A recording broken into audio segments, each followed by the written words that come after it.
Welcome to my latest rig rundown for the Genesis show to play Tony Banks's keyboard parts and guitar parts on the 1976 tour. I think most of you were most excited about this one because these are the instruments he used from 74 through 77. And I'll do a quick overview for those of you that are a little impatient, just want to know what I'm using, and then I'll show them in context a little bit later in the video. For the guitar parts that I have to play on Cinema Show, Supper's Ready, and Entangled, this is an acoustic 12-string guitar. It's a Washburn, and it has a Fishman Rare Earth pickup and a Snark tuner. I'll talk about the routing of that later.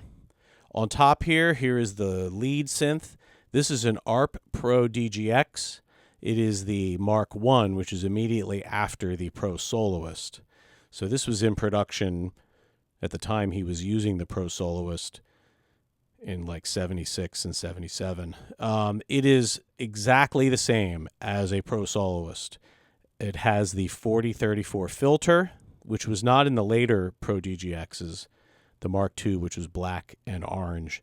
And physically it has push buttons instead of switches, rocker switches for the presets. On the back, it has an input for a pedal to turn the portamento on and off, and it also has an XLR high out in addition to the regular guitar cable instrument output. Over here, we have the RMI Electra-Piano and harpsichord. This is a Model 368. Tony Banks used a 368X. The only difference between those is that the X was a plastic molded case, whereas this is plywood and weighs a ton. With it, I have the original pedal assembly, which is a swell pedal on the left and a sustain pedal on the right. If you buy one of these in the wild and it does not come with this pedal assembly, don't buy it. Or be prepared to make or have someone make for you this. It's a very unusual piece, so they're hard to find. The pedal board here, it's a mini pedal train with a Voodoo Labs pedal power. The two left pedals, the orange one is the MXR Phase 100. This is an original one, the first version, the script model. And next to that is a Fender Blender Fuzz. This is a reissue from the mid-2000s, I guess. These are the two pedals that Tony Banks had built into his RMI right there. And I tried to find people that would do it. No one wants to do that work. So I figured, well, let me just keep the integrity of the instrument. I even have the legs of the RMI on still and the lid. Instead of building a fake Mellotron and putting this on top for looks, I'm just keeping it the way it is. It's easier. I have to bring less guitar stand or keyboard stands.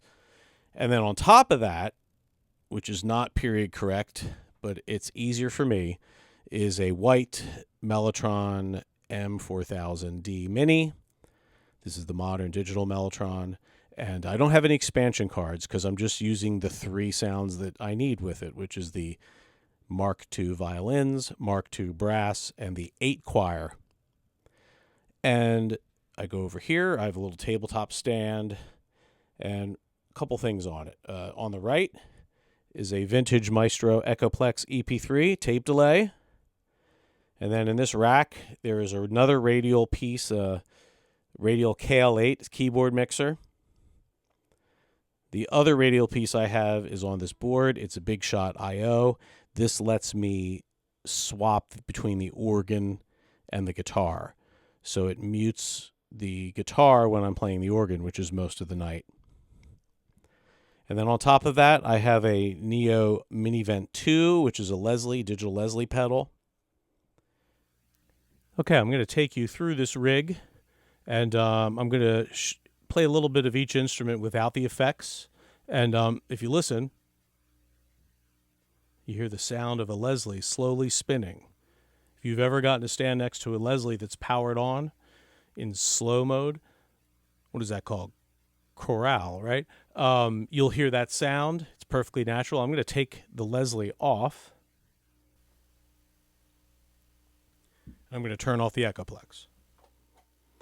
So, starting with the organ, on the Crumar, I have the T102 tab presets. The lower manual one is Ensemble.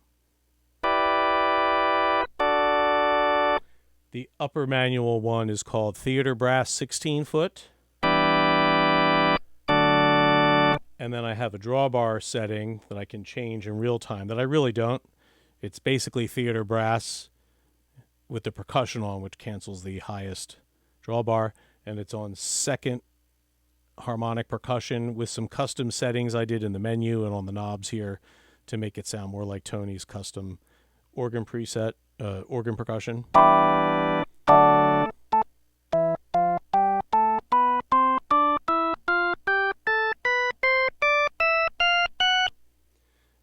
And then I have, and by the way, I'm not using the onboard Leslie simulation because everything's going through that Leslie, right? Here is some Pro Soloist.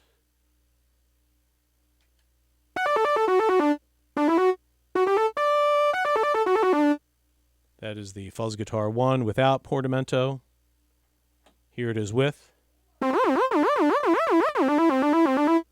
right, some trumpet.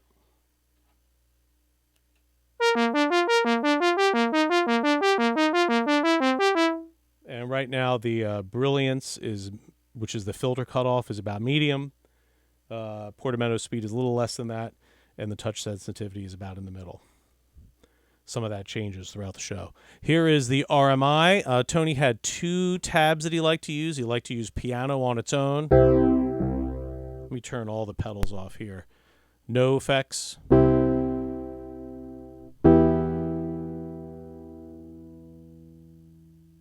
The decay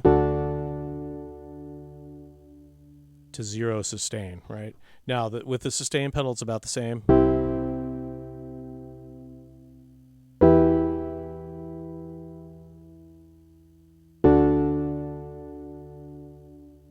Notice the release envelope.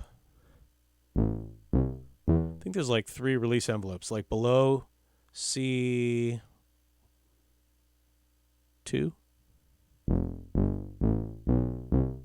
Yeah. Then above C2.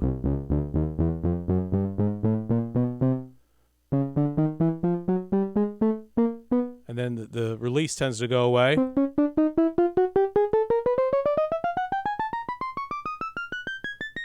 And there's no release like above middle C, or a tiny one, right?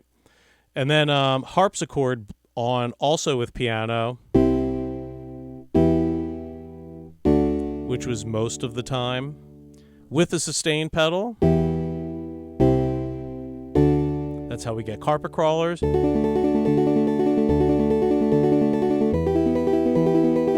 have the bass slider like about 80% up because I need the bass for carpet crawlers. Now here's organ mode, which gives it a way longer decay envelope.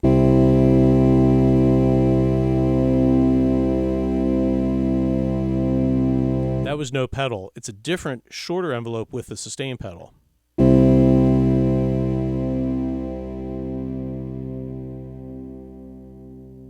If somebody please could make me that in a plugin.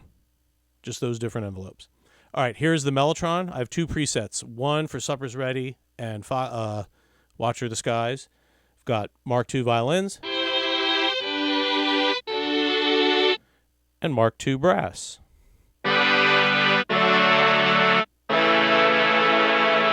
And then another preset, which has the same Mark II violins and a choir.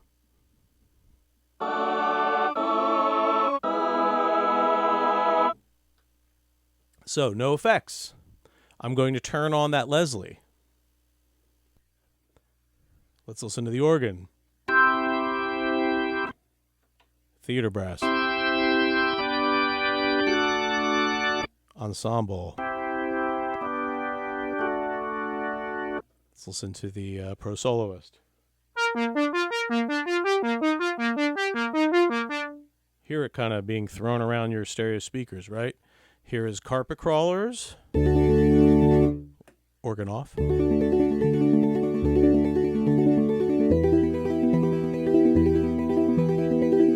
Here is Mellotron.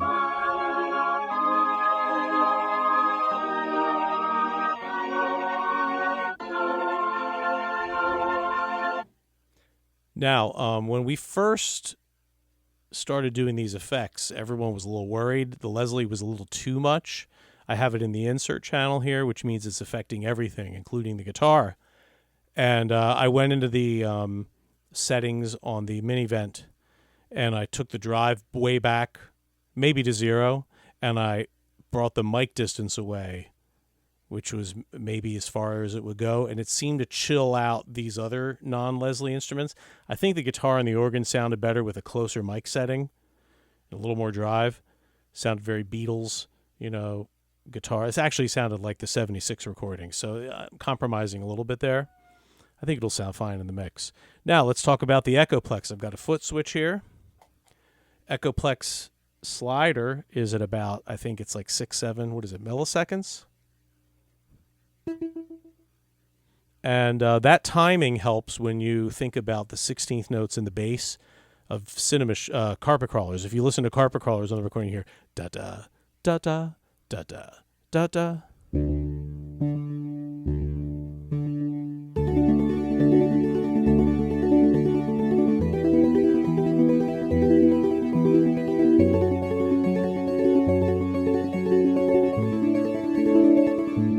And then when you do, I'm going to bring in the Phase 100 for the beginning of the Lamb.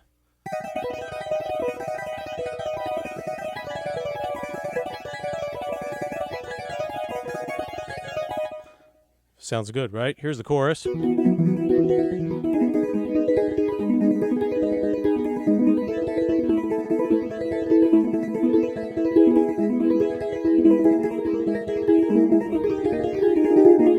I owe you guys a correction.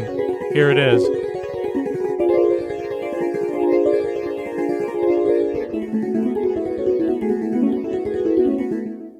My original video had a D sharp here. It's not a D sharp. A lot of you pointed out it's a B.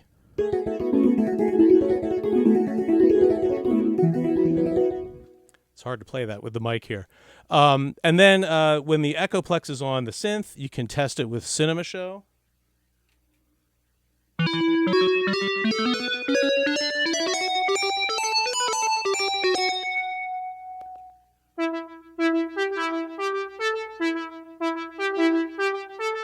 All right, that sounds like it. So you find those recordings on the 76 radio shows where you can hear that slapback, but there's a little trail to the slapback.